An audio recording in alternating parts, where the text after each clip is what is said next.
પરમ કૃપાળુદેવ પ્રભુશ્રીજીને હવે જે પત્રો લખે છે એમાં ઘણો ફરક છે.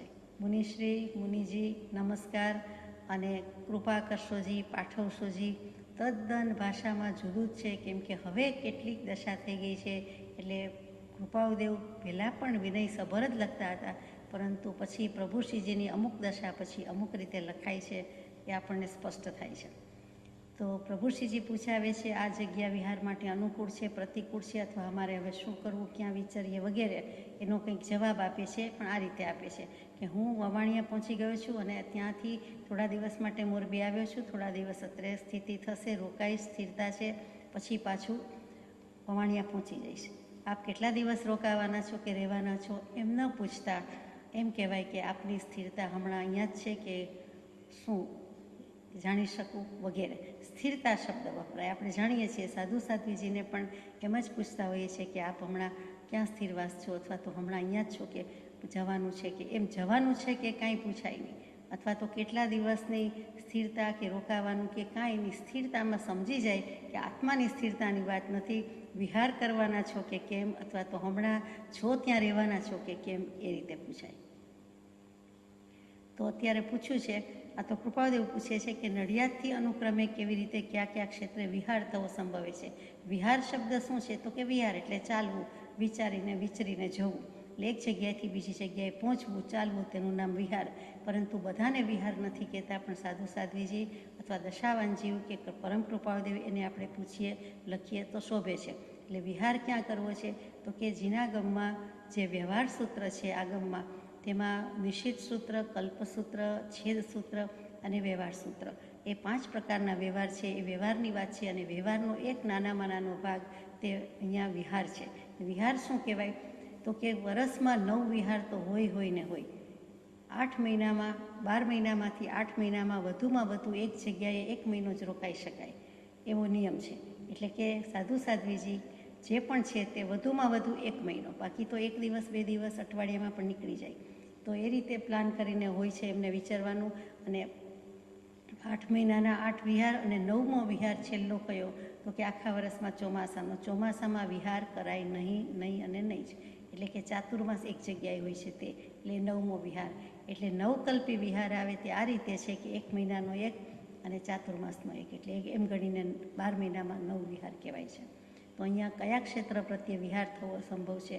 ચાતુર્માસનો વિહાર એ ચાતુર્માસની સ્થિરતા કહેવાય, અને બીજા છે તે આપણે શેષકાળ ક્યાં પધારવાના છો એમ કહેવાય.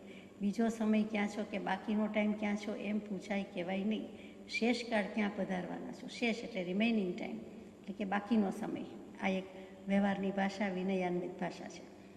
તથા શ્રી દેવકીર્ણાદિ મુનિ પણ ક્યાં એકત્ર થવાનો સંભવ છે? એટલે અત્યારે કદાચ જુદા વિચારતા હોય તો હવે પછી તમે બધા ક્યાં ભેગા થશો?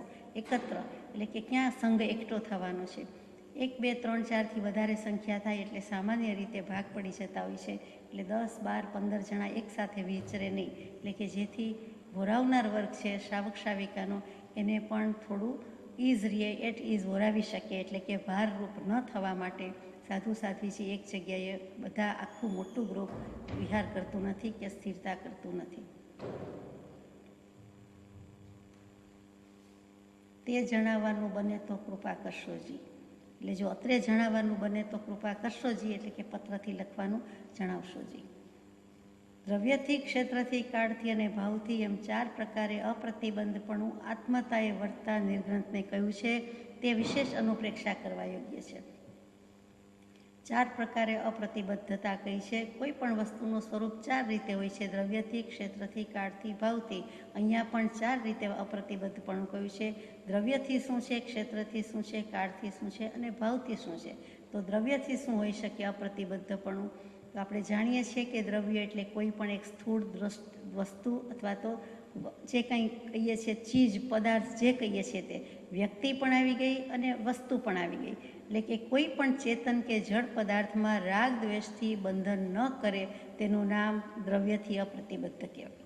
કોઈ વ્યક્તિ વિશેષ ઉપર પણ એવો ભાવ નહીં, અભાવ નહીં, અને જળ પદાર્થ, જળ જેવી જળ વસ્તુ, અનિત્ય વસ્તુ પ્રત્યે પણ રાગ દ્વેષથી બંધાય નહીં, તેનું નામ દ્રવ્યથી અપ્રતિબદ્ધ કહેવાય. એટલે વ્યક્તિ વસ્તુ બંને લઈ લીધું. સ્થૂળ દૃષ્ટિએ જે દેખાય છે તેની વાત છે, તે દ્રવ્યથી પણ અપ્રતિબદ્ધ. ક્ષેત્રથી શું છે તો કે અમુક ક્ષેત્ર સારું, અમુક ક્ષેત્ર વધુ અનુકૂળ, અમુક ક્ષેત્રે સુવિધા વધારે છે, અમુક ક્ષેત્રે ભક્તિમાન વર્ગ વધારે છે, અમુક ક્ષેત્રે સ્વાધ્યાય સમજનાર વિચાર કરનાર વર્ગ વધારે છે, અમુક જગ્યાએ સારું માનપાન મળે છે, અમુક જગ્યાએ આપણને ઓળખી ગયા છે, આપણું ઓળખાણ છે સારી રીતે કે ખરાબ રીતે, સાંસારિક કે પારમાર્થિક, અને અમુક જગ્યાએ માનપાન વગેરે મળે છે, અથવા તો બધા ખાદ્ય સામગ્રી વગેરે આપણને આહાર પાણીમાં સુવિધાજનક રહીએ છીએ, સમજીને સરખું ઓરાવે છે વગેરે ભાવ મુનિને શોભે નહીં, એ પ્રતિબંધ કરે છે.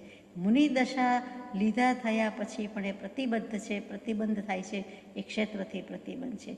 એટલે કે મુનિ નિર્ગ્રંથ કહેવાય અને એ ક્યાંય બંધાવા ન જોઈએ.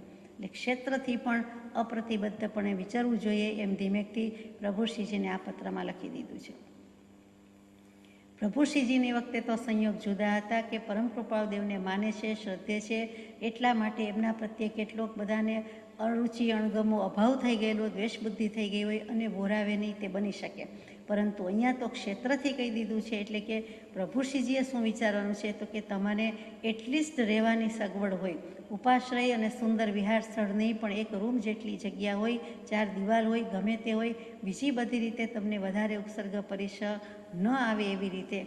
એ જમાનો એવો હતો કે એ વખતે પ્રભુશ્રીજીને કેટલાક શ્રાવક શ્રાવિકાએ વોરાવવામાં પથ્થર પણ મૂક્યા છે પાત્રમાં, અને ધૂળ પણ ઓરાવી છે. એટલે કે એવો ઉદય હતો, એવો પ્રતિકૂળ પરિસર હતા. તો એ અનુસંધાનમાં એટલીસ્ટ એવું તો ન જ હોવું જોઈએ, એમ પણ વિચાર આવે કે ભાવ આવે. તો એ રીતે કૃપાળદેવ કહે છે કે તમને તો કોઈ પ્રતિબંધ હોવો ન જોઈએ. અહીંયા સારું છે કે અહીંયા ઓરાવે છે એવી તો વાત જ નથી, પણ રહેવાની તો છૂટ લેવી જોઈએ ને, રહેવાની તો આજ્ઞા માગવી પડે ને. એમનેમ સાધુ સાધ્વીજી કોઈ રૂમમાં રહી પણ ન શકે.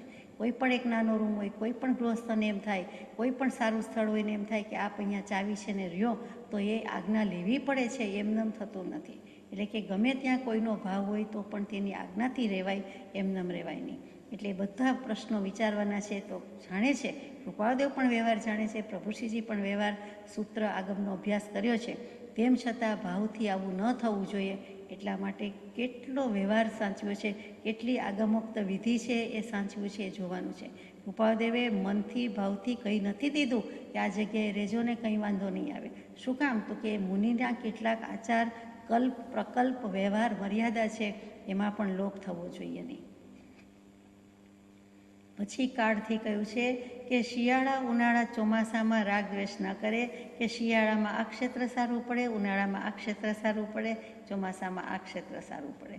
શ્રાવકો, મુનિઓ, મુમુક્ષુઓ આત્માર્થી તો કરતા જ હોય છે, આપણે કરી રહ્યા છીએ, પરંતુ પ્રભુશ્રીજી કે મુનિવરોને એવું શોભે નહીં. એ પ્રમાણે કોઈ રાગ દ્વેષ કરવાના ન હોય કે અહીંયા બહુ વરસાદ પડે છે, બહુ ગંદકી થાય છે, વોરવા જઈ શકાતું નહીં વરસાદમાં, તો એવું એમને કરવાની છૂટ નથી. એવી જ રીતે અહીંયા બહુ ઠંડી છે તો નહીં રહેવાનું, અહીંયા શ્વાસ ચડી જાય છે, અહીંયા તકલીફ થઈ જાય છે, તો એવા હિલ સ્ટેશન પાસે કે આવા શિયાળામાં કે આવા બરફ પડતા હોય એવા ક્ષેત્રમાં ન રહેવું એમ નથી. ઉનાળામાં એ પ્રમાણે વર્તવાનું છે કે અહીંયા ઉનાળો સારો એમ પણ નહીં. એવો કોઈ ભાવાભાવ કરવાનો નથી, રાગ દ્વેષ કરવાનો નથી. સ્વાભાવિક રીતે જ્યાં વિચારવાનું હોય ત્યાં વિચારવાનું છે. અને ભાવથી તો કે મોક્ષ, એક મુક્ત સ્વભાવ, આત્મભાવ, સ્વભાવ, એ સિવાયના કોઈ પણ ભાવના વિચાર કરવાની, રાગદ્વેષ કરવાની છૂટ છે જ નહીં. તો ભાવથી તો અપ્રતિબદ્ધ રહેવું જ જોઈએ. 24 કલાક રહેવું જોઈએ એટલું બધું ન રહેવાય, તો મોટાભાગનો સમય રહેવું જોઈએ. ભૂત ભવિષ્યની ઈચ્છા કરાય નહીં. ચાલો આ ચોમાસું તો અહીંયા પૂરું કરીએ, પણ આવતું ચોમાસું તો આવા ક્ષેત્રમાં નથી જ કરવું, અથવા આવા ક્ષેત્રમાં જ કરવું છે, એ એમને મોટો પ્રતિબંધ છે. ભાવથી બંધાઈ જાય છે. જો નાનામાં નાનો જીવ, ગમે તે જીવ પણ ક્યાંય ઉડ્ડયન કરતો હોય કે દરિયાની મુસાફરી કરતો હોય અને એવા ભાવ કરી નાખે, અને એ વખતે આયુષ્ય કર્મનો બંધ હોય, તો એને ત્યાં જ જન્મવાનું થાય છે. કેટલું સુંદર પાણી છે તો કઈના જીવમાં જવું પડે, કેટલા સુંદર માછલા દેખાય છે તો એને માછલું થવું પડે. આવી બધી જે વાત છે તો મુનિવરને પણ લાગુ પડે કે જે વખતે એવો ભાવ થઈ જાય છે તે વખતે આત્મભાવમાં નથી, બીજા ભાવમાં આવી જાય છે, તો એને એવા બંધ પડી જાય. તો કેટલું અપ્રતિબદ્ધ રહેવાનું છે. ભૂત ભવિષ્યની ઈચ્છા, સંકલ્પ, નિયાણું કહેવાય, એક જાતની નિદાન બુદ્ધિ કહેવાય, કે આજે નહીં પણ આવતા વર્ષે અહીંયા, અથવા તો આવો કોઈક ભાવ, હા કે નાનો, તે દંડાય છે. એટલે એવા ભાવથી મુક્ત થવાનું છે, મુક્ત રહેવાનું છે. ભાવ ઉપર તો બધી ધામધૂમ છે. ભાવથી તો કેવલ જ્ઞાન છે ને ભાવથી સમ્યક દર્શન છે. તો અહીંયા કે છે ભાવ અને અભાવ બંને પ્રત્યે વિચારવાનું છે, એ રીતે બંધાવાનું નથી. પુલાક, બકુશ, કુશીલ, પ્રતિસેવન, નિર્ગ્રંથ અને સ્નાતક, એટલે જે અહીંયા નિર્ગ્રંથ આત્મતાએ વર્તા નિર્ગ્રંથ આવા હોય છે, જેને આત્મા સિવાય કાંઈ પડી નથી, જેને કેવલ જ્ઞાન જ હવે જોઈએ છે, તેવી નિર્ગ્રંથ દશાના જે કોઈ પથિક છે અથવા તો એના ઈચ્છુક છે, એના અભિલાષી છે, તે પદ ઉપર ચાલી રહ્યા છે. એટલે થોડા ઘણા નિર્ગ્રંથ તો છે જ આભ્યંતર અને બાહ્ય રીતે, પણ પરિપૂર્ણ નથી, એટલે કે કેવલ જ્ઞાનની દશા હજુ નથી. તે બધા નિર્ગ્રંથ મુનિવર માટે આમ લખ્યું છે, એટલે બધાને લઈ દીધા છે. એમાં પુલાક નામના છે, બકુશ નામના છે, કુશીલ છે, પ્રતિસેવન છે, નિર્ગ્રંથ છે અને છેલ્લે સ્નાતક કહી દીધા છે તે છે. તો અહીંયા નિર્ગ્રંથનો આપણે વધારે વિચાર કરતા નથી, આગળ જઈએ છીએ. કેમ કે જ્યારે જ્યારે નિર્ગ્રંથ શબ્દ આવ્યો છે ત્યારે નિર્ગ્રંથ, એના પ્રકાર, એના ચારિત્ર, એમાં ક્યાં અતિચાર લાગે, ક્યાં અતિચાર ન લાગે, લાગી જાય તો એનું પ્રાયશ્ચિત વગેરે શાસ્ત્રોમાં સુંદર રીતે મૂક્યું છે. અહીંયા તો કૃપાળદેવે આટલું જ કીધું છે કે આ 4માં બધું આવી ગયું છે. જે બહુ શરૂઆતના પત્રમાં મૂક્યું છે કે જણમ જણમ દિશમ ઈચ્છઈ તણમ તણમ અપડીબદ્ધતા, જે દિશામાં જવા ઈચ્છે છે તે અપ્રતિબદ્ધ છે, તેને તે દિશા ખુલી છે, એટલે કે દશા ખુલી છે. વાપરે તેની તલવાર, મારે તેની તલવાર. જેને જવું જ છે તે તો ગમે તેમ કરીને અપ્રતિબદ્ધ થઈને કેવલી થઈને મોક્ષે જશે જ. એટલે શરૂઆતમાં કહી દીધું છે કે જીવને કોઈ બાંધનાર નથી, બાંધી શકતું નથી. તરવાનો કામી છે એને કોઈ બાંધી શકે નહીં. પોતે દ્રવ્ય ક્ષેત્ર કાળ ભાવથી ન બંધાયેલો રહે તો, એટલે કે પોતે અપ્રતિબદ્ધ રહીએ, પોતે મુક્ત રહીએ, તો એને કોઈ બાંધી શકતું નથી. જીવો માટે, મુમુક્ષુ માટે 4 પ્રકારના પ્રતિબંધ કયા છે તે કયા છે? તો કે સંકલ્પ વિકલ્પનો છે, દેહાભિમાન રૂપી છે, એ પોતાના હાથમાં છે, અને સ્વજન સંબંધી અને દેહ સંબંધી, કુટુંબ સંબંધી છે તે પૂર્વભાવના લઈને આવેલો છે. એટલે એ 4 પ્રતિબંધની વાત છે. અહીંયા 4 પ્રતિબંધ આ રીતે મૂક્યા છે કે દ્રવ્ય ક્ષેત્ર કાળભાવથી ઉડાડી દેવાના છે. 194-95 નંબરના પત્રમાં જીવને માર્ગ મળ્યો નથી તેનું શું કારણ, એની શરૂઆત જ કૃપાદેવ કરે છે કે ભાવ અપ્રતિબદ્ધતાથી નિરંતર વિચરે છે તેવા સત્પુરુષોના ચરણારવિંદ પ્રત્યે અચળ પ્રેમ અને સમ્યક પ્રતીતિ આવ્યા વિના સત સ્વરૂપની પ્રાપ્તિ થતી નથી. સુંદર વાક્ય મૂક્યું, ભાવ અપ્રતિબદ્ધતાથી નિરંતર વિચરે છે તે. એટલે ભાવ અપ્રતિબદ્ધતાથી કોણ વિચરી શકે? જેને દ્રવ્યથી, ક્ષેત્રથી, કાળથી પ્રતિબંધ ન હોય તે જ ભાવ પ્રતિબદ્ધતાથી વિચારી શકે. એટલે કે ભાવ પ્રતિબંધ એને બાંધી ન શકે.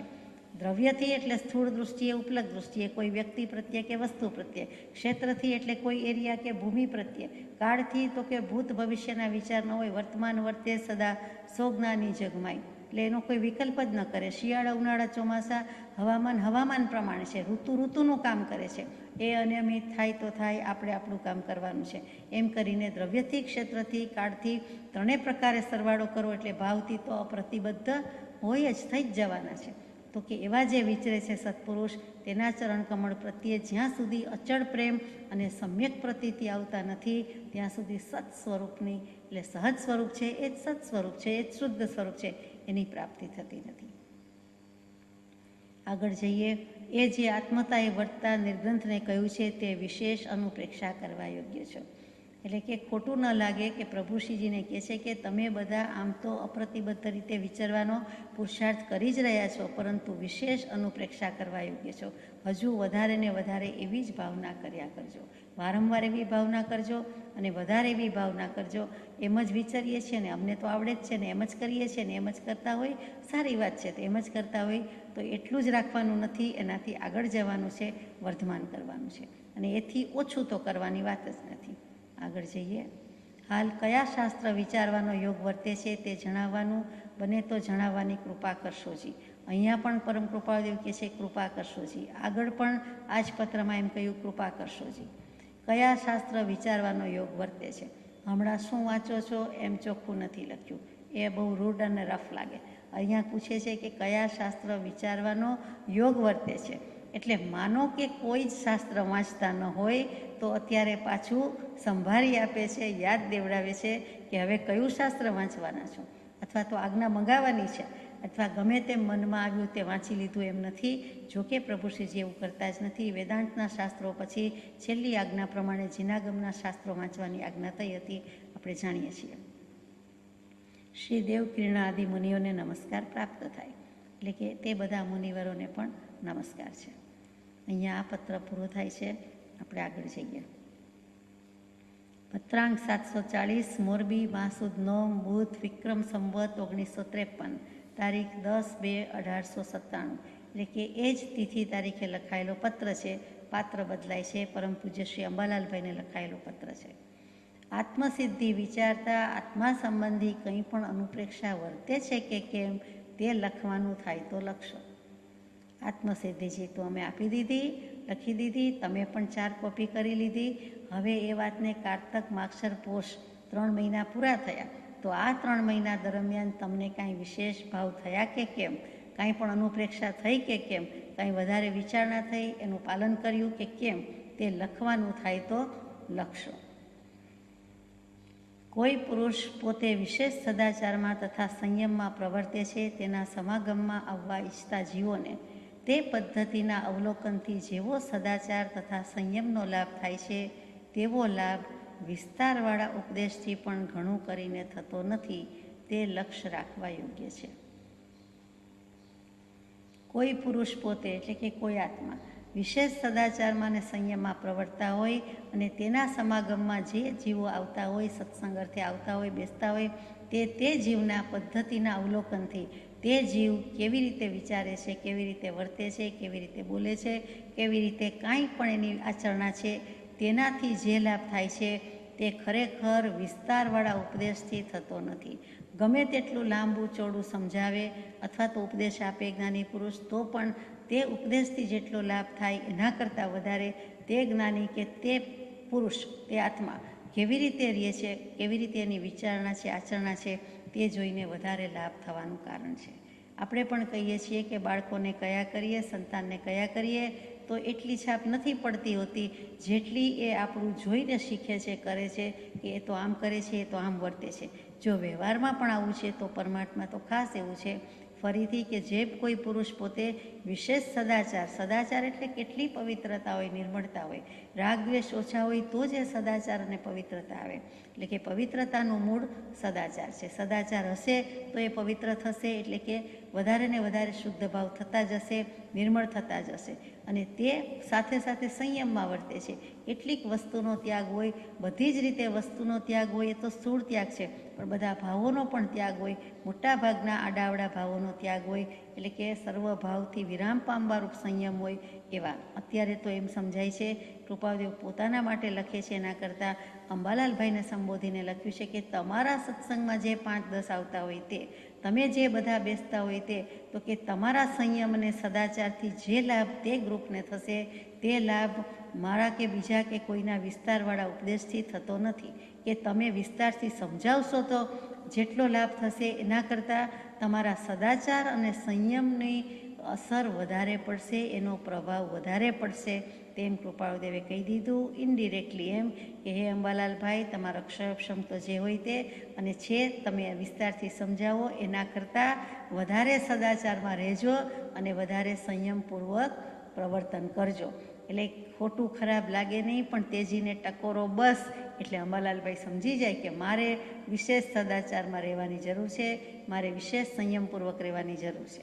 ક્ષમ તો છે અને વાંચું છું ને વાંચીશ, પરંતુ આ જે કૃપાળદેવની આજ્ઞા થઈ ગઈ તે ઉપર હવે લક્ષ દેવાનું છે.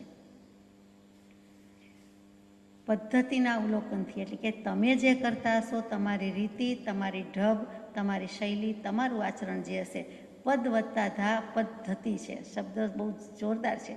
તમે જે આત્માના પદને સંભાળવાની કાળજી લેતા હશો, તમે તમારા આત્મા માટે જે કરતા હશો, તમે ઉપયોગપૂર્વક રહેતા હશો તો એ પદ્ધતિ છે, એ શીલ છે, એ સ્વભાવ છે. પણ રીતિ પદ્ધતિ કહી દીધી છે, કઈ સ્ટાઇલ છે, કઈ શૈલી છે, કઈ મેથડ છે, કઈ સિસ્ટમ છે એમ કહી દીધું છે. એના અવલોકનથી એનું સમીક્ષણ થશે, એનું વિવેચન થશે અને એની આલોચના થશે. સામો જે વિચારશે કે આ તો આવી રીતે વર્તે છે, આ તો આ રીતે કરે છે, એટલે કાંઈ પણ અંબાલાલભાઈની ભૂલ હશે અથવા થોડુંક ઓછું આચરણ હશે તો તરત જ પેલા ગ્રુપો પર અસર પડશે એમ કરીને કહી દીધું છે કે ખ્યાલ રાખીને રહેશો.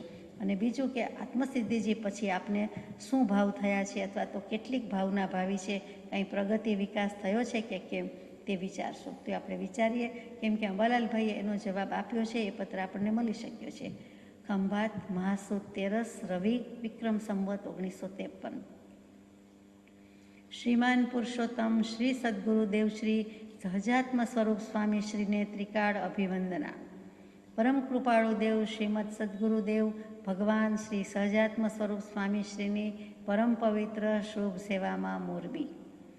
મહાસુદ નોમના બુધનો પરમ પવિત્ર હસ્તથી લખાયેલ પરમ કલ્યાણકારી પત્ર એટલે કે હમણાં આપણે વાંચ્યો તે વચનામૃતજી પત્રાંક 740 તે મહાસુદી 11 શુક્રવારે અત્રે પ્રાપ્ત થયો છે. અને ત્યાર પછી 2 દિવસે પત્ર લખાય છે. જે વાંચી પરમ ઉત્કૃષ્ટ કલ્યાણકારી લાભ થયો છે, એવી જ રીતે સદાય પરમ મંગળકારી લાભ આ બાળક ઈચ્છે છે. કોઈ પણ સત્શાસ્ત્ર નિયમિત રીતે વાંચવાનો યોગ હાલ બની શકતો નથી, તે માટે ક્ષમાપના ઈચ્છું છું. તો આત્મસિદ્ધિજી સત્શાસ્ત્ર નથી, પણ તે વાંચવાનો પણ યોગ હમણાં બન્યો નથી એટલે લખી દીધું.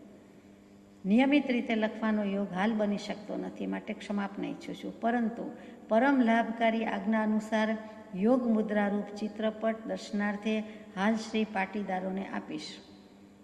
4-5 પાટીદાર ભાઈઓ કંઈક ત્યાં સત્સંગમાં આવે છે, તો એમને માગેલા છે, એટલે એમના માટે હું આપની આજ્ઞા હોય તો યોગ મુદ્રારૂપ ચિત્રપટ એટલે કે ધ્યાનસ્થ મુદ્રાનો ચિત્રપટ હું આપી શકીશ.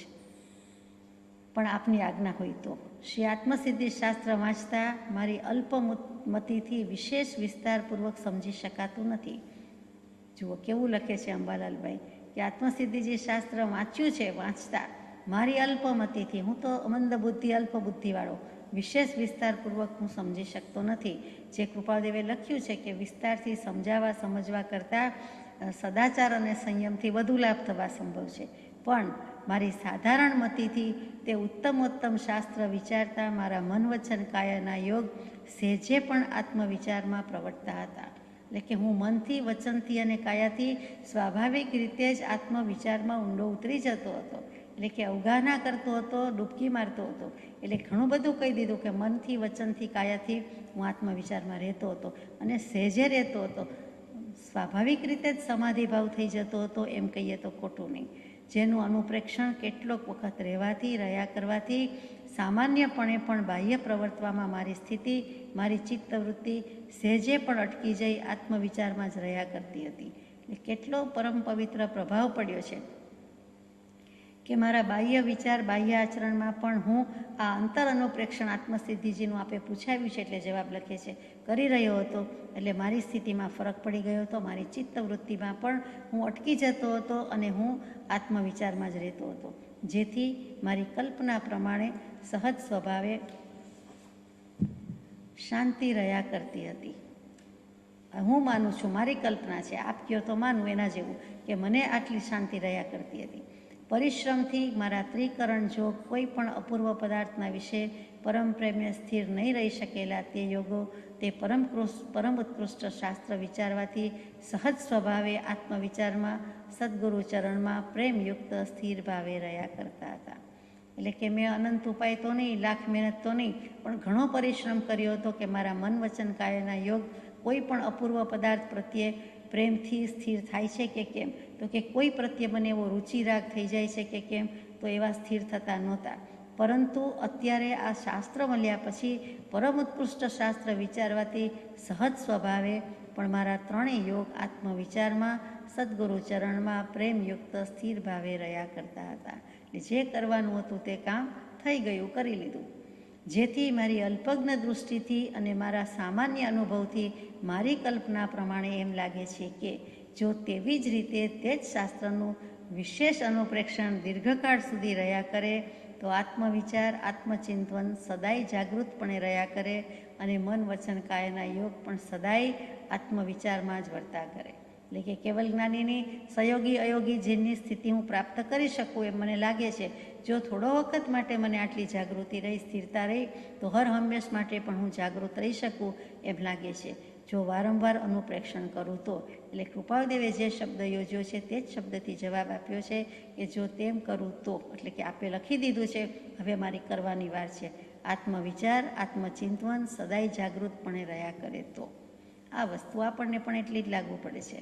દશા વગર વિશેષ વાતચીતથી જે કંઈ પણ અલ્પ લાભ થઈ શકતો નથી તે સદાચરણ આદિ વૈરાગ્ય ઉપશમની સહજ દશાવાળા પુરુષથી સામાન્ય વિશેષ લાભ થઈ શકે છે એ વાત લક્ષ્યમાં રાખવા આપે મને કલ્યાણમય દયા કરી છે તે યથાતથ્ય છે. ટૂંકમાં સમજી ગયા છે કે તમે મને લક્ષ્યમાં રાખવા માટે આંગળી ચીંધાડી તો હું આપનો આભાર માનું છું. કલ્યાણમય દયા કરી છે, કરુણા કરી છે. શું ફરીથી? તો કે દશા વગર વિશેષ વાતચીતથી પણ જે કાંઈ અલ્પલાભ થઈ શકતો નથી, એટલે કે મારી દશા નથી ને મારાથી લાભ વાતચીતથી કે લંબાણથી સમજાવવું તો લાભ નહીં થઈ શકતો હોય, પણ તે લાભ જો હું સદાચરણ સેવું અને વૈરાગ્ય ઉપશમની સહજ દશાવાળા પુરુષથી પણ સામાન્ય વિશેષ લાભ આપી શકું. એટલે કે મારે વૈરાગ્ય ઉપશમ વધારવાની જરૂર છે, સદાચરણ વધારવાની જરૂર છે, તે હું સમજી શક્યો છું અને તે સત્ય વચનને માથે ચડાવું છું. હાલમાં મારી ચિત્તવૃત્તિ સામાન્યપણે બાહ્ય પદાર્થ વિશે વર્ત્યા કરે છે અને આત્મવિચારમાં અજાગ્રતપણું રહ્યા કરે છે, જે માટે પરમ શોક થાય છે. જે દશા લાવવા પરમ આનંદકારી લાભ પ્રાપ્ત થાય એવા શ્રી કલ્પદ્રુમની છાયા નીચે, આપ પરમાત્માની છાયા નીચે રહેવાની હાલ વિશેષ ઈચ્છા રહ્યા કરે છે. કલ્પદ્રુમ કહી દીધું ભગવાનને. ભગવાન તો વવાણિયા મોરબી વચ્ચે સ્થિતિ કરી છે, પોતે ખંભાતમાં છે અંબાલાલભાઈ, પણ લખે છે કે કલ્પદ્રુમ એટલે કલ્પવૃક્ષો. સત્સંગ અને સદગુરુને કલ્પવૃક્ષથી ઓછી ઉપમા આપી શકાય એમ જ નથી. એટલે હંમેશા સત્સંગને કલ્પવૃક્ષ કીધું છે અને અહીંયા પણ કહી દીધું કે આપ કલ્પદ્રુમની છાયા નીચે, આપ શ્રી કલ્પદ્રુમની છાયા નીચે, એટલે કે તમે પોતે જ સત્સંગ સ્વરૂપ છો, સત્પુરુષ સ્વરૂપ છો કૃપાળુદેવ, તો પછી તેની છાયા નીચે હું રહું. પછી કલ્પદ્રુમની નીચે આપ પરમાત્માની છાયા નીચે રહેવાનો વિશેષ ઈચ્છા રહ્યા કરે છે. તો આપ સદગુરુદેવની કૃપા અનુસાર દયા થયે પરમ લાભ પ્રાપ્ત થશે. કોઈ પણ પ્રકારે અવ્યવસ્થિત ચિત્તના કારણે મારાથી લખાણ દોષ થયો હોય, તેમ અવિનય અસત્કારાદિક દોષ મારાથી ત્રિકરણ યોગે કે આત્મ અધ્યવસાયથી થયો હોય તો વારંવાર મસ્તક નમાવી ત્રિકરણ યોગથી સાષ્ટાંગ દંડવત કરી પુનઃ ક્ષમાપના ઈચ્છું છું. અહીંયા આ 740મો પત્ર અંબાલાલભાઈનો જવાબ રૂપે છે તે પૂરો કરીએ છીએ. લિખિત અંગ અંબાલાલભાઈના નમસ્કાર.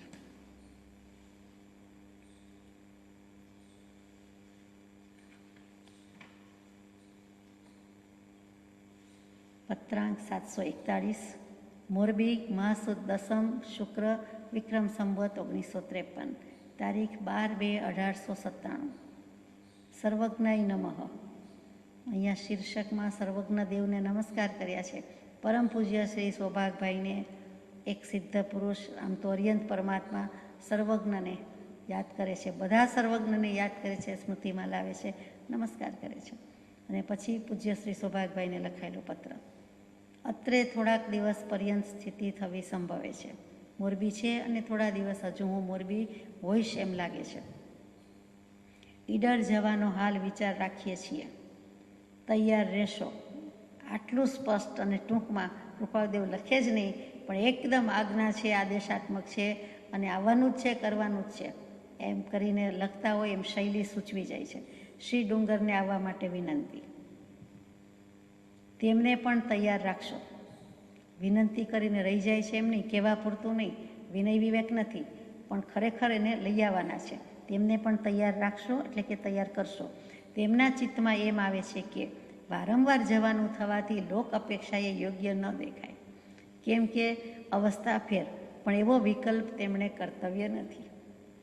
બંને વયોવૃદ્ધ છે, એટલે કે સૌભાગભાઈ વડીલ છે, 44 વર્ષ મોટા છે, ડુંગરસિંહભાઈ ગોસાળિયા પણ વયોવૃદ્ધ જ છે અને વેદાંતમાંથી, પ્રખર વેદાંતિમાંથી હવે માન્યતા, શ્રદ્ધા બદલાઈ છે. પરમ કૃપાળુદેવ પ્રત્યે શ્રદ્ધાન્વિત છે, પરંતુ એમને એમ થાય છે વારંવાર જવાનું. હવે એકાદ બે વાર ઉપરા ઉપરી હમણાં ક્યાંય ગયા હશે, એમાં તો વારંવાર આવી ગયું, તો કે એ લોક અપેક્ષામાં યોગ્ય ન દેખાય એમ તેમને લાગે છે, કેમ કે અવસ્થા ફેર. અવસ્થા ફેર એટલે કે વૃદ્ધાવસ્થા હોય એટલે ઘરના ના પાડતા હોય, અને બીજું અવસ્થા ફેર એટલે દશાનો ફેર છે, એટલે એમને વારંવાર જવામાં લોક પ્રતિબંધ નડે છે. એટલે ત્યાં અવસ્થાના બંને અર્થ છે. અવસ્થા એટલે દશા, સ્થિતિ, અવસ્થા એટલે વૃદ્ધાવસ્થા, વયની મર્યાદા, એટલે બંને રીતે સમજાય છે. પણ એવો વિકલ્પ તેમણે કર્તવ્ય નથી. સૌભાગભાઈની અવસ્થા કંઈ જેવી તેવી હતી, એમને પણ હવે આ છેલ્લું વર્ષે થોડા ઘણા મહિના જ બાકી રહ્યા છે અને તબિયત થોડી લથડી જ છે. આંખે જોવામાં તકલીફ આવી ગઈ છે, તાવ ઝીણો ઝીણો રહ્યા કરે છે, વગેરે વગેરે આપણે અગાઉના પત્રોથી જાણીએ છીએ. તો પણ કૃપાળદેવ કહે છે કે તમારા જેવાને પણ ઈડર લઈ જવા છે, ઈડર આવવાનું છે અને આજ્ઞા જ છે આ તો, પણ એવો વિકલ્પ તેમણે કર્તવ્ય નથી. ડુંગરસિંહભાઈને પણ આગ્રહ છે. ડુંગરસિંહભાઈને ફરીથી લખે છે, પરમાર્થ દૃષ્ટિ પુરુષને અવશ્ય કરવા યોગ્ય એવા સમાગમના લાભમાં તે વિકલ્પરૂપ અંતરાય કર્તવ્ય નથી. પરમાર્થ દૃષ્ટિ પુરુષને અવશ્ય કરવા યોગ્ય કોણ? તો કે પોતે છે અને સામા સૌભાગભાઈને પણ હવે પરમાર્થની પ્રાપ્તિ કરવાની છે. ડુંગરસિંહભાઈએ પણ પરમાર્થની પ્રાપ્તિ કરવાની છે. તો એના માટે થઈને અને તમારે કોની સાથે કરવાનો છે? કૃપાળદેવ જેવા સાથે પરમ પુરુષનો સત્સંગ કરવાનો છે. એવા સમાગમના લાભમાં તમે વિકલ્પ કરો એ ચાલે. બીજા સામાન્ય સત્સંગમાં નહીં જતા, તમારાથી ઓછી દશાવાળા સાથે નહીં બેસતા, પણ વધારે દશાવાળા છે એની સાથે તો બેસો. અથવા તો તમે આ રીતે પરમ સમાગમને પ્રાપ્ત કરીને તમે પોતે પણ પરમાર્થ સ્વરૂપની જ પ્રાપ્તિ કરવાના છો. તો તમારું ગોલ તો એ જ છે. તમારો લાભ તો જુઓ કે ક્યાં લાભ છે. તો તમારે આવો વિકલ્પ કર્તવ્ય નથી, કરવા જેવો નથી, આ અંતરાય કરવા જેવો નથી. આ વખતે સમાગમનો વિશેષ લાભ થવા યોગ્ય છે. આ કૃપાળદેવની અનંતી કરુણા. અને આમાં ટકોરો બસ છે એ સમજી જાય સૌભાગભાઈ ડુંગરભાઈ કે આ વખતના સમાગમ પછી તો આયુષ્ય હશે કે કેમ, અને આનો કોઈક વિશેષ લાભ છે, મહત્તમ લાભ થવા યોગ્ય છે.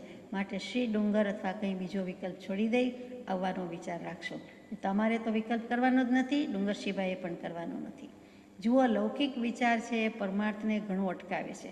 વચ્ચે મોટો ખાડ દટ્ટો આવી ગયા હોય તેવું જ છે. વિકલ્પ એ જીવનો મોટામાં મોટો અંતરાય છે અને લોકમુખે પોક કરીએ જ છૂટકો છે, બાકી બધું ફોક. તો આપણે આપણું કરી લેવું. લોકો ગમે તેમ બોલે, આત્માનો લાભ થતો હોય, આત્માને લાભ થતો હોય તો તે કરી લેવા જેવું છે, ચૂકી જવા જેવું નથી. ગમે તેટલું કોઈ ભાલાના વરસાદ વરસાવે તો પણ સત્સંગ જ હોય તો સત્સંગ કરી લેવા જેવો છે. મોતીના મેં વરસતા હોય પરંતુ કુસંગ હોય કે અસત્સંગ હોય તો તે કરવા જેવું નથી. આ પ્રભુશ્રીજીના ટંકોત્કીર્ણ વચન છે. આ વચન પણ જો આપણને સમજાઈ જાય તો એ આપણું જીવન સાર્થક છે. નિવૃત્તિ કાળ અને નિવૃત્તિ ક્ષેત્ર હોય તો જીવમાં સત્પુરુષનો યોગ બરાબરનો ઠરી જાય છે, જમાવટ થઈ જાય છે. એટલે કે વસ્તુ ઠારવા મૂકી હોય અને એકદમ ઠરી જાય તો કેવી શાંતિ લાગે. બહુ સ્થૂળ દૃષ્ટાંત છે કે ચાલો ઠારવા મૂકી હતી અને ઠરી ગઈ. પંખાથી, એર કન્ડિશન હોલમાં, અથવા તો બીજા પ્રયાસથી હવા નાખીને, અથવા તો એની મેળે સમય જ એનો ઉપાય હોય અને થોડા કાળ પછી, થોડી કલાક પછી ઠરી જાય છે. તો અહીંયા પણ ઠરી જાય છે, જીવ જામી જાય છે. કોની વસ્તુમાં? પોતાનું જ પોતાની પાસે છે. પોતાની કેટલીક વૃત્તિ છે એનો સ્વરૂપ કે પ્રવાહ બદલાઈ જાય છે.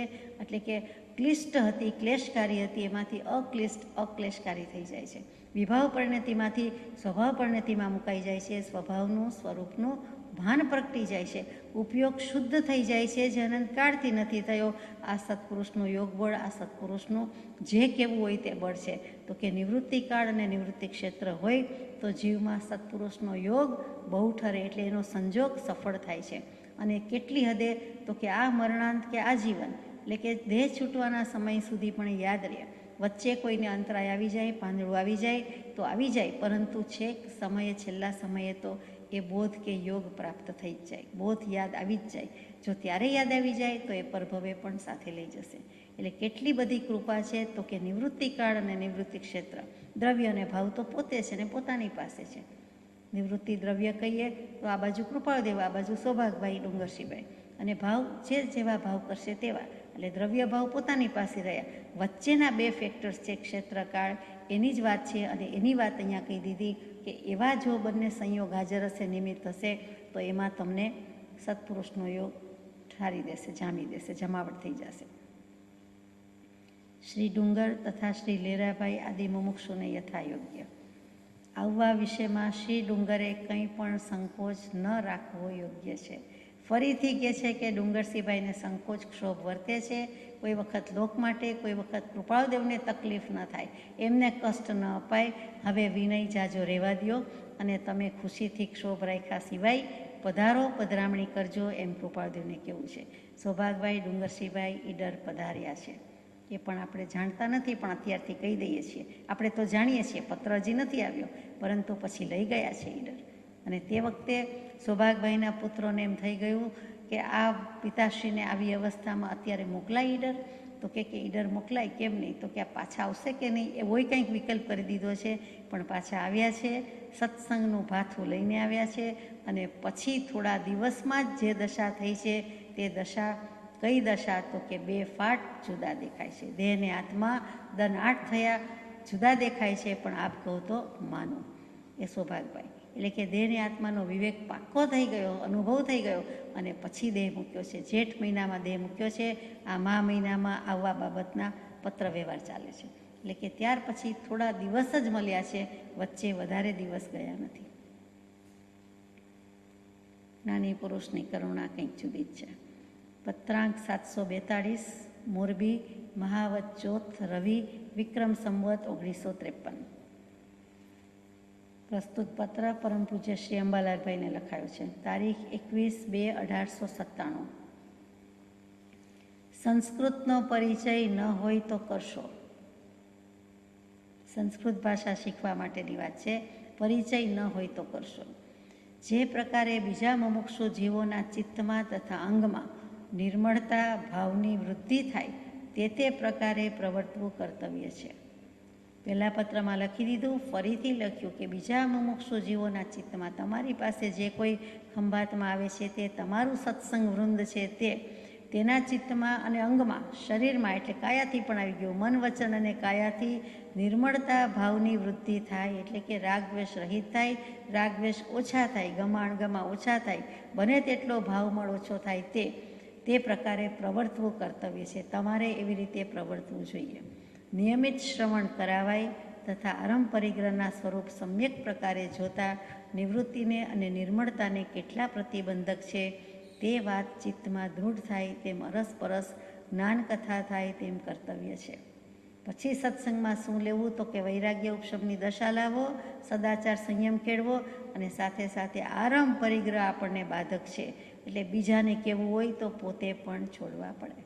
એટલે અંબાલાલભાઈને ઇન્ડિરેક્ટલી કહી દીધું કે તમારે આરંભ પરિગ્રહનું શ્રવણ કરાવાય તેમ કહેવું અને આરંભ પરિગ્રહનું સ્વરૂપ સમ્યક પ્રકારે સમજાવવું કે નિવૃત્તિ લેવી જોઈએ, આરંભ પરિગ્રહથી બને તેટલું વિરમી જવું જોઈએ અને તે આ નિવૃત્તિ અને નિર્મળતામાં બાધ લાવે છે. માટે આરંભ પરિગ્રહ છોડી દેવા યોગ્ય છે. નાની પુરુષોએ આરંભ પરિગ્રહની નિવૃત્તિ ઉપર તો ઘણો જ વિશેષ ભાર મૂક્યો છે. બાકી હતું તો પ્રજ્ઞાબોધમાં પરમ પૂજ્ય બ્રહ્મચારીજીએ આખું પુષ્પ લખ્યું. 506 નંબરનો પત્ર બીજું શું છે? વૈરાગ્ય ઉપશમ લાવો અને આરંભ પરિગ્રહથી નિવૃત્ત થાવ. ઠાણાંગજી સૂત્રની સાક્ષીએ કહ્યું કે 17 પ્રકારે આરંભ પરિગ્રહ બાંધી રાખે છે. મતિ જ્ઞાનાવરણ, શ્રુત જ્ઞાનાવરણ, અવધિ જ્ઞાનાવરણ, મનોપર્યોગ જ્ઞાનાવરણ, કેવલ જ્ઞાનાવરણ એનાથી જ થાય છે. બીજું બધું એનાથી જ થાય છે. એમ 17 પ્રકારે સમજાવ્યું છે કે દીક્ષા લઈ શકાતી નથી, સંયમ લઈ શકાતો નથી, આજીવન બ્રહ્મચર્ય લઈ શકાતું નથી અને આજીવન બ્રહ્મચર્ય લીધા પછી સૂક્ષ્મ દૃષ્ટિએ આત્મામાં જ રહીએ એ બ્રહ્મચર્યનું પાલન થઈ શકતું નથી. શું કામ? તો કે આરંભ પરિગ્રહને કારણે.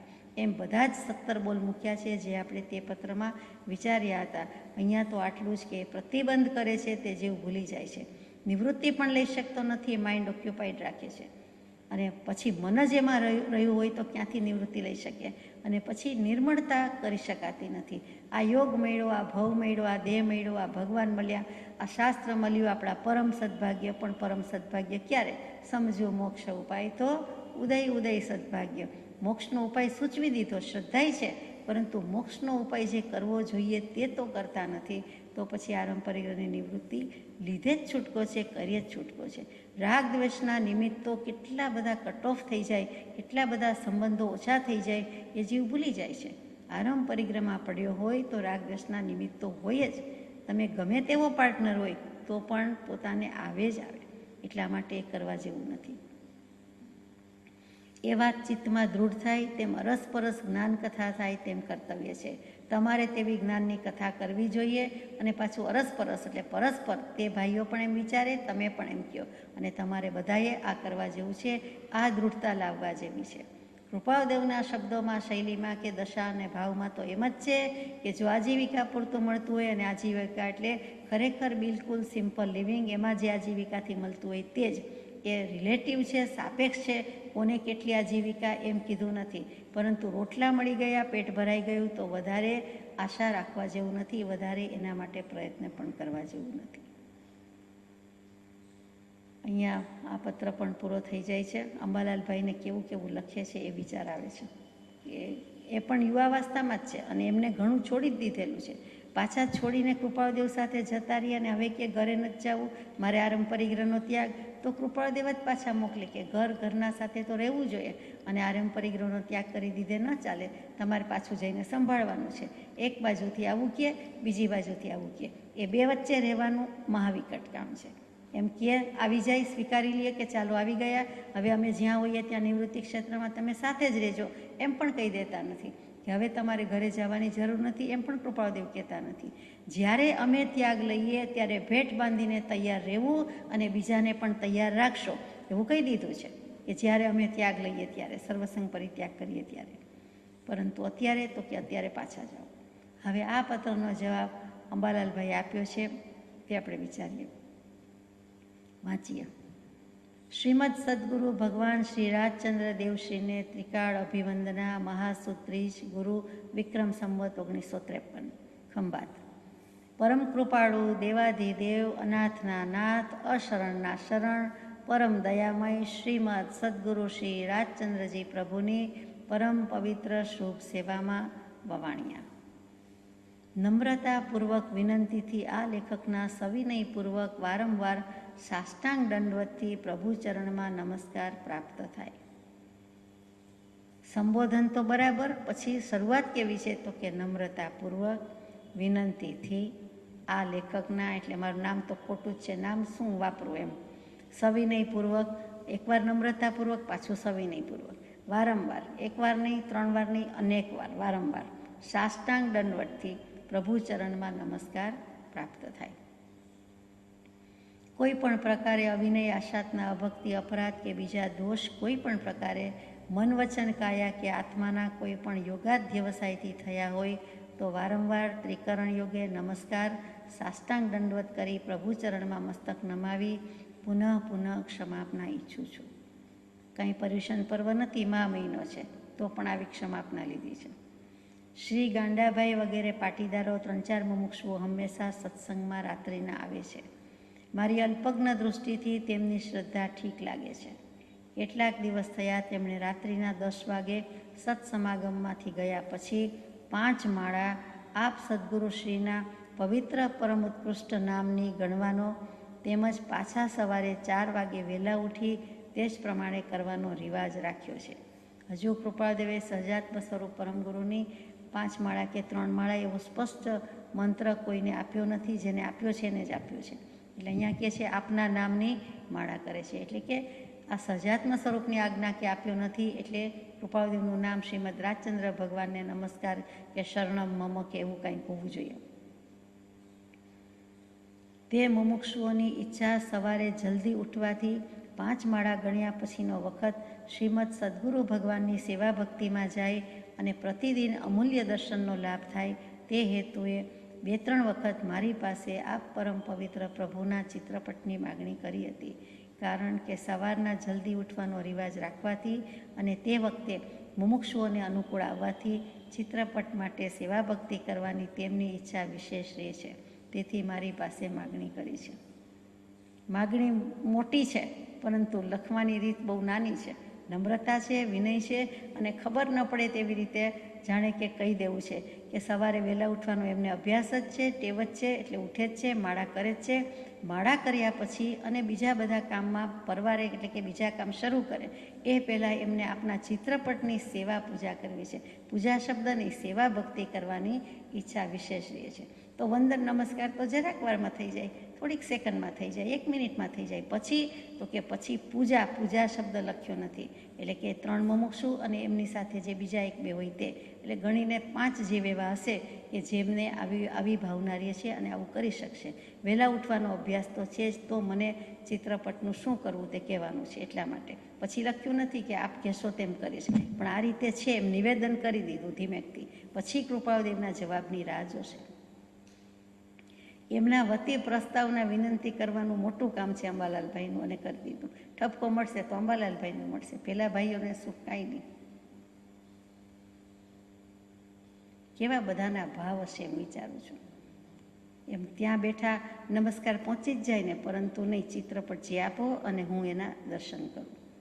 શ્રી ધારશીભાઈના પત્રથી આપ પરમ કૃપાળુ દેવશ્રીની પધરામણી મોરબી ક્ષેત્રમાં થવાનો સંભવ થાય છે એમ લાગે છે. ધારશીભાઈ કુશળચંદભાઈ સંઘવીનો પત્ર વ્યવહાર અંબાલાલભાઈ સાથે ચાલુ છે. એમાં ધારશીભાઈએ જણાવી દીધેલું, કેમ કે તેઓ શ્રી મોરબી જ છે, કે અત્રે કૃપાળુદેવ મોરબી પધાર્યા છે અથવા તો પધારવાની સંભાવના છે. એટલે એમણે જાણ્યું છે. કોનાથી જાણ્યું, શેનાથી જાણ્યું, એ અંબાલાલભાઈએ લખી દીધું છે. હાલ એ જ દિન છોરું યોગ્ય કામ સેવા ઈચ્છું છું. એટલે અંબાલાલભાઈ પણ વિનય કેવો છે કે ચૂકતા નથી, કે આની સાથે કોન્ટેક્ટ છે, પત્ર વ્યવહાર છે, પત્ર આવી ગયો છે, એમણે લખ્યો છે, મને મળી ગયો છે, અને એ પત્રમાં આ જણાવ્યું છે કે એની પધરામણી થવાની છે કૃપાળુદેવની.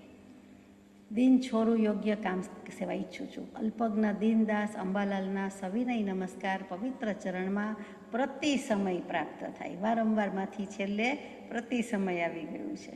ધન્ય છે ભક્તિઓને, ભક્તિમાન જીવોને. અહીંયા અંબાલાલભાઈનો પત્ર પૂરો થઈ જાય છે. ત્યાર પછી આપણે પત્રાંક 543 વાંચીએ છીએ. તે પત્ર પ્રભુશ્રીજીને છે. બંનેને વારાફરતી પત્રો લખાયા છે. મોરબી મહાવદ ચોથ રવિ વિક્રમ સંવત 1953, તારીખ 21/2/1897.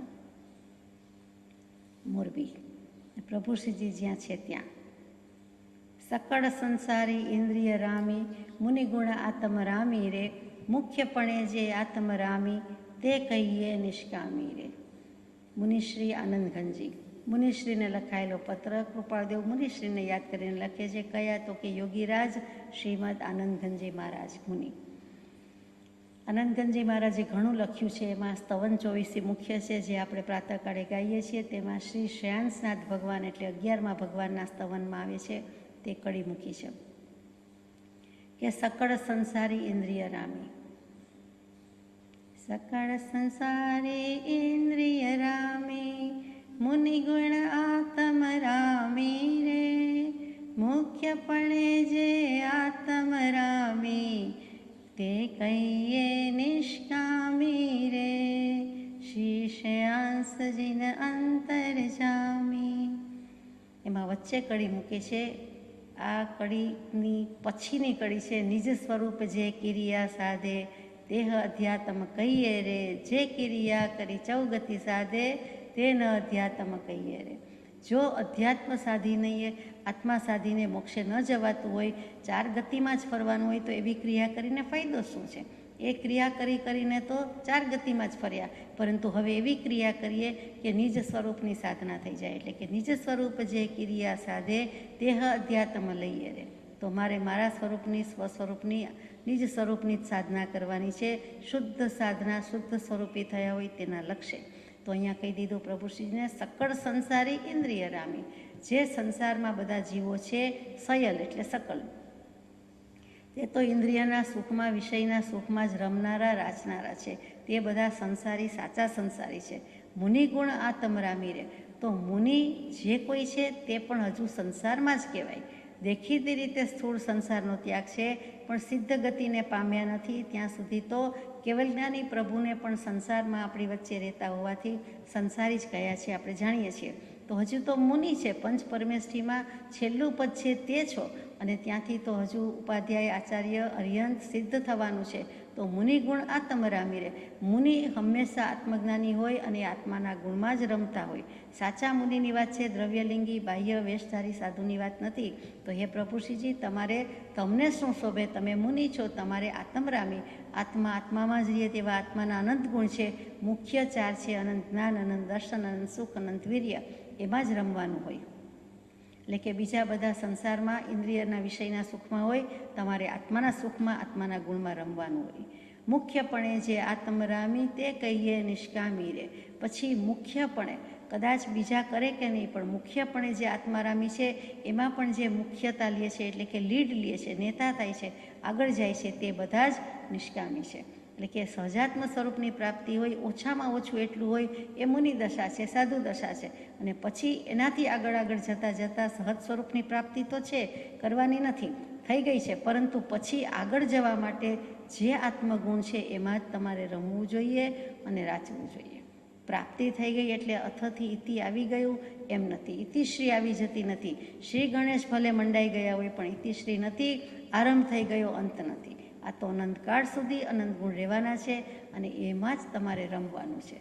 એટલે કે બીજે રમવાનું નથી એમ ધીમેકથી કહી દીધું. મુનિપણું સાચા અર્થમાં મુનિપણું સાર્થક કરવાનું છે એમ અહીંયા પણ પ્રભુશ્રીજીને કહી દીધું. એટલે કે દૃષ્ટાંત સ્તવન બીજાનું, શબ્દો બીજાના અને પછી ભાવ પોતાનો કે તમને આ આજ્ઞા છે અથવા તો આ પ્રમાણે રહેવું ઘટે છે. કેવી લખવાની શૈલી છે. 3 પત્રો મળ્યા હતા. હાલ 15 દિવસ થયા અત્રે સ્થિતિ છે. હજી અત્રે થોડાક દિવસ થવાનો સંભવ છે. પ્રભુશ્રીજીના 3 પત્રો ગયા પછી હવે એક જવાબ મુકાય છે. હાલ 15 દિવસથી અત્રે સ્થિતિ છે એટલે કે મોરબી 15 દિવસથી છું. હજુ અત્રે થોડા દિવસ થવાનો સંભવ છે. એટલે અપૂર્વ અવસરની આગળ પાછળ મોરબી છે, ખાસ કરીને પછીથી. એટલે વવાણિયા લખાઈ ગયું છે અપૂર્વ અવસર અને પછી મોરબીમાં આ બધી સ્થિતિ છે એમ સમજાય છે. પત્ર આકાંક્ષા અને દર્શન આકાંક્ષા જાણી છે. પ્રભુશ્રીજીએ કહ્યું હશે ફરી ક્યારે રૂબરૂ દર્શન થશે અને ફરી ક્યારે પત્ર મળશે. એટલે કે પત્રની આકાંક્ષા પણ જાણી છે અને દર્શનની આકાંક્ષા કે ઉત્કંઠા જાગી છે એ પણ જાણી છે. પત્ર આદિ લખવામાં બહુ જ હાલ ઓછી પ્રવૃત્તિ થઈ શકે છે. અત્યારે અમારાથી બહુ પ્રવૃત્તિ થઈ શકતી નથી. સમાગમને વિશે હમણાં કંઈ પણ ઉત્તર લખાવો અશક્ય છે. હમણાં સત્સંગ સમાગમ ક્યાં થશે, રૂબરૂ પ્રત્યક્ષ દર્શન ક્યાં થશે એના વિશે કંઈ પણ લખી શકાવું અશક્ય છે. કંઈ નક્કી થઈ શકતું નથી, કંઈ કહી શકાતું નથી. શ્રી લલ્લુજી તથા શ્રી દેવકરણજી મુનિ આત્મસિદ્ધિ શાસ્ત્રને વિશેષ કરી મનન કરશો. એ પ્રભુશ્રીજી પરનો જ પત્ર છે, પરંતુ કહી દીધું કે તમે તથા દેવકરણજી એ બંને આત્મસિદ્ધિને વિશેષ મનન કરશો. એટલે વિશેષ અનુપ્રેક્ષા કરશો એમ આગળ આવ્યું. હવે પાછું આવ્યું કે વિશેષ મનન કરશો. બીજા મુનિઓને પણ, કારણ કે 7 મુનિ છે તો બીજા જે 5 મુનિ છે તેને પણ પ્રશ્ન વ્યાકરણ આદિ સૂત્ર સત્પુરુષના લક્ષ્ય સંભળાવાય તો સંભળાવશો. એટલે કે એમના માટે આત્મસિદ્ધિજીની આજ્ઞા નથી કરી એ સાબિત થાય છે. અહીંયા એમને પ્રશ્ન વ્યાકરણ આદિ સૂત્ર સત્પુરુષના લક્ષ્ય સંભળાવાય તો સંભળાવશો. વચ્ચેનો પત્ર વ્યવહાર અત્યારે આપણી પાસે નથી, પણ એમાં આવે છે કે ચતુરલાલજી મુનિને થયા કરે છે કે બધાય કંઈક કરો છો, બધાય વાંચો છો, પણ મને આપતા નથી અથવા મને આજ્ઞા નથી. હું કેટલો અયોગ્ય, હું કેટલો કમભાગી, હું કેટલો મંદ પુણ્યવાળો છું, મને આપતા નથી. આત્મસિદ્ધિજી તમે વાંચો છો અથવા તો જે કંઈક વાંચો છો એવડી મોટી છાના છપના તો હોય જ નહીં. 24 કલાકમાં મોઢે કરી નાખો તો પણ શું કરે છે, શેમાં પડ્યા છે, શું ચાલી રહ્યું છે તો જાણતા જ હોય એવો વિકલ્પ થયા કરતો હતો. એટલે એ વિકલ્પનો જવાબ કૃપાળદેવે જાણી અજાણીએ, પોતે તો જાણે જ છે એટલે પૂછાવ્યું નથી પણ આપી દીધો છે કે એને પ્રશ્ન વ્યાકરણ આદિ સૂત્ર સત્પુરુષના લક્ષ્ય સંભળાવાય તો સંભળાવશો. એટલે એ આજ્ઞા કરી. પ્રશ્ન વ્યાકરણ સૂત્ર એટલે દ્વાદશાંગીમાં 11મું સૂત્ર હોવું જોઈએ. પ્રશ્ન વ્યાકરણ અથવા 10મું હશે. એ મુખ્ય આગમ છે અને એ જે આગમ અત્યારે મળે છે કે કૃપાળદેવ વખતે મળતું હતું તે આગમ જુદું છે, એટલે કે બદલાયેલું છે. એ આગમ મૂળમાં જે હતું તે નથી. એટલે કે આગમે જ કહેવાય પણ એનું જે કન્ટેન્ટ્સ હતું તે મૂળમાં મૂકેલું હતું. એ વખતે જે વિષય વસ્તુ હતી તે કૃપાળદેવના અરસામાં મુનિવરોના સમયમાં નથી. એટલે પ્રશ્ન વ્યાકરણ વાંચવાનું છે પણ જે નવું છે તે નવું કયું છે એ પણ ખોટું તો નથી જ, સુંદર જ છે, ઉત્તમ જ છે.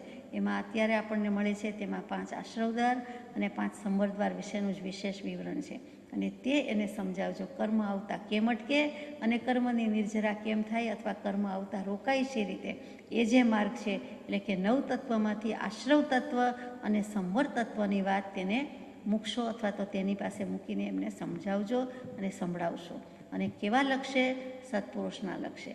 એટલે તેમાં ઘણું કહી દીધું કે સત્પુરુષ હોય તો જે સમજાય તે એમને સમજાતું નથી.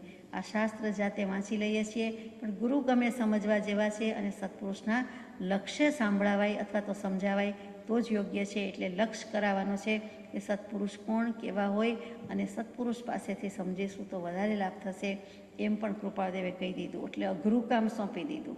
પેલું સમજાવવાનું, સંભળાવવાનું, પેલી આજ્ઞા નહીં એટલે પેલી તો એની ના પાડવી પડે. આત્મસિદ્ધિજી માગે તો ના પાડવી અઘરી છે પણ ના પાડવી પડે છે કે હમણાં તમને યોગ્ય ગણ્યા નથી અથવા હમણાં નહીં. એટલે એક તો એ અઘરું કામ, પછી પ્રશ્ન વ્યાકરણમાં વાંચી સંભળાવવાનું એ બીજું કામ, અને એમાં સત્પુરુષના લક્ષ્ય સંભળાવવાનું એટલે એ ત્રીજું મોટું કામ છે. અને લિખિતંગ શ્રી સહજાત્મ સ્વરૂપે યથાયોગ્ય, પણ જવાબ આપીને કૃપા કરીને આજ્ઞા આપી દીધી છે એટલે આગળ કામ શરૂ થઈ જાય. ત્યાર પછીનો પત્ર છે પત્રાંક 744, વવાણિયા મહાવદ બારસ, શનિ, વિક્રમ સંવત 1953, તારીખ 27/2/1897. આ પત્ર ખંભાતવાસી પૂજ્ય ત્રિભુવનભાઈ માણેકચંદભાઈને લખાયો છે. એમાં પણ સ્તુતિથી શરૂઆત કરી છે, સ્તવનથી શરૂઆત કરી છે. આનંદજી મહારાજનું છે, તે માટે ઊભા કર જોડી જીનવર આગળ કહીએ રે, સમય ચરણ સેવા શુદ્ધ દેજો, જેમ આનંદઘન લઈએ રે. મુનિશ્રી આનંદઘનજી, એટલે આનંદઘનજી મહારાજનું સ્તવન છે એમના માટે એ છે કેમ કે શાસ્ત્રો અભ્યાસી રહ્યા છે, વાંચી રહ્યા છે. 6 દર્શન પણ વાંચવું કે અભ્યાસ કરવો એવોય ભાવ થઈ જાય છે, કર્મગ્રંથનોય ભાવ થઈ જાય છે. ત્રિભુવનભાઈનો ક્ષયોપશમ પણ છે અને આગળ આગળ વાંચતા જાય છે. તો કૃપાળદેવ કહે છે કે વેઇટ એ સેકન્ડ, હવે તમારે શું કરવાનું છે એમ. તો આપણે વાંચીએ. તે માટે ઊભા કર જોડી જીનવર આગળ કહીએ રે, સમય ચરણ સેવા શુદ્ધ દેજો, જેમાં આનંદ ઘન લઈએ રે. ષટ દર્શન જીન અંગ ભણી છે, ન્યાસ સળંગ જો સાધે રે. 6 દર્શનની વાત જે નિમિષજીના સ્તવનમાં મૂકી છે તે જ દર્શનમાં, તે જ સ્તવનમાં આ કડી મૂકી છે કે તે માટે ઊભા કરે જોડી. હવે છેલ્લી ગાથા છે એટલે ષટ દર્શનના અભ્યાસની વાત મૂકી છે ત્રિભુવનભાઈએ, તો છેલ્લી ગાથામાં કરવાનું કહી દીધું આનંદગંજી મહારાજે, તે મૂકી કે એટલા માટે ઊભા થઈને હાથ જોડીને આજ્ઞા માગો. તે માટે ઊભા કરે જોડી જીનવર આગળ કહીએ રે. કૃપાળદેવ જીનવરને આગળ કરે છે અને જીનવરની આગળ કહે છે, અર્થાત ત્રિભુવનભાઈએ પણ કૃપાળદેવ પાસે એમ કરવું જોઈએ. પછી સમય ચરણ સેવા શુદ્ધ દેજો, જેમ આનંદ ઘન લઈએ છે. સમય ચરણ, સમય કહેતા આ શાસ્ત્ર આત્મા, સમય એટલે આત્મા પણ ખરો અને સમય એટલે શાસ્ત્ર પણ ખરું, એ શબ્દોનો અર્થ થાય છે. તો બંને રીતે બેસે છે કે હે પરમ કૃપાળુદેવ અથવા તો હે જીનવરદેવ, એટલે તમારે તેને કહેવું જોઈએ કે હું આ શાસ્ત્ર વાંચું અથવા તો મને આજ્ઞા આપો છો, ખરેખર તો મારે તમારા ચરણ કમળની સેવામાં રહેવું છે. સમય ચરણ સેવા શુદ્ધ દેજો રે. એ ભગવાન કૃપાળુદેવ જાણે જીનવર ભગવાનને સંબોધીને કહે છે અને જાણે કે આપણે એમને સંબોધીને કહેવાનું છે કે તમારા ચરણ કમળની સેવા આપજો.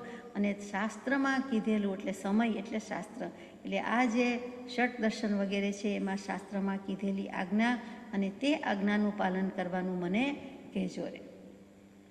એટલે કે હું આ ઊભા માગું છું આપની પાસે આજ્ઞા, હું મારા આત્માની સેવા કરું, એની પહેલાં આપ શુદ્ધાત્મા છો તો આપના ચરણ કમળની સેવા કરું અને આપના હૃદયમાં જે મર્મ પડ્યો છે તે પણ મને મળે. અને શાસ્ત્રની સેવા આ રીતે કે સત્શ્રુતનો પરમ ઉપકાર છે, તો શાસ્ત્રોક્ત પદ્ધતિથી જે રીતે મારે ચરણ સેવા ચારિત્ર ગુણ પ્રગટાવવાનો હોય, આજ્ઞા પાલન કરવાનું હોય તે પણ મને કહેજો. ચારિત્ર, ચરણ એટલે ચારિત્ર, આચરણ અને આજ્ઞા, તેમ મને કહેજો. પછી આગળ આવી જાય છે. કૃપાળદેવે ખરું કર્યું છે, આ સ્તવન લખીને, આ કડી લખીને એમને કહેવાનું કહી દીધું કે ષટ દર્શનનો અભ્યાસ કરવો છે, બધો અભ્યાસ કરવો છે, પણ મુખ્ય વાત તો આ છે કે આજ્ઞામાં રહેવું જોઈએ, આજ્ઞા માગવી જોઈએ, આજ્ઞાનું પાલન કરવું જોઈએ. આગળ જઈએ. કર્મગ્રંથ નામે શાસ્ત્ર છે, તે હાલ અથ ઇતિ સુધી વાંચવાનો, શ્રવણ કરવાનો તથા અનુપ્રેક્ષા કરવાનો પરિચય રાખી શકો તો રાખશો. 2 થી 4 ઘડી નિત્ય પ્રત્યે હાલ તે વાંચવામાં, શ્રવણ કરવામાં નિયમપૂર્વક વ્યતીત કરવી યોગ્ય છે. આપણે જાણીએ છીએ કે કર્મગ્રંથ એટલે શ્રી દેવેન્દ્ર સુરીજીએ લખેલું શાસ્ત્ર છે. એના 6 ભાગ છે, એના 5 ભાગ કર્મ સંબંધિત છે, બંધ, ઉદય, ઉદીરણા, સત્તા, અને 6ઠ્ઠો ભાગ છે એ કોઈ પૂર્વધર આચાર્ય લખેલો છે, એ ભૂલવા જેવું નથી. એ કર્મગ્રંથ નામનું શાસ્ત્ર તમે 2-4 ઘડી એટલે કે પોણો કલાક કે 1.5 કલાક દરરોજ અથથી ઇતિ સુધી વાંચવાનું, સાંભળવાનું રાખશો. અહીંયા કૃપાળદેવે ઘણું કહી દીધું. એ જ કૃપાળદેવના પત્રનો જવાબ પણ ત્રિભુવનભાઈ આપે છે ખંભાતથી કે પરમ પુરુષ સહજાત્મ દેવ શ્રી સદગુરુને નમસ્કાર. પરમ કૃપાથી આપનો પત્ર મળ્યો છે. વચનામૃત 744 એટલે કે આ પત્ર વાંચીને મને પરમ સંતોષ થયો છે. આજ્ઞા પ્રમાણે તે સંઘમાં અદ્વેષ પરિણામ રાખી પ્રસંગે જઈશું. હે પ્રભુ, કર્મગ્રંથનું વાંચન શ્રવણ કરીશ, પણ કશાય આદિનું સ્વરૂપ સમજાતું નથી. તો હે પ્રભુ, હે નાથ, તમારી કૃપાએ વિચાર કરતાં સમજાશે. હે પ્રભુ, આજ દિન પર્યંત અવિનય આશાતના મારા મન વચન કાયાના યોગાધ્યવસાયથી થયા હોય તો પુનઃ નમસ્કાર કરી ક્ષમા આપના ઈચ્છું છું. લિખિતાંગ બાળક ત્રિભુવનના નમસ્કાર.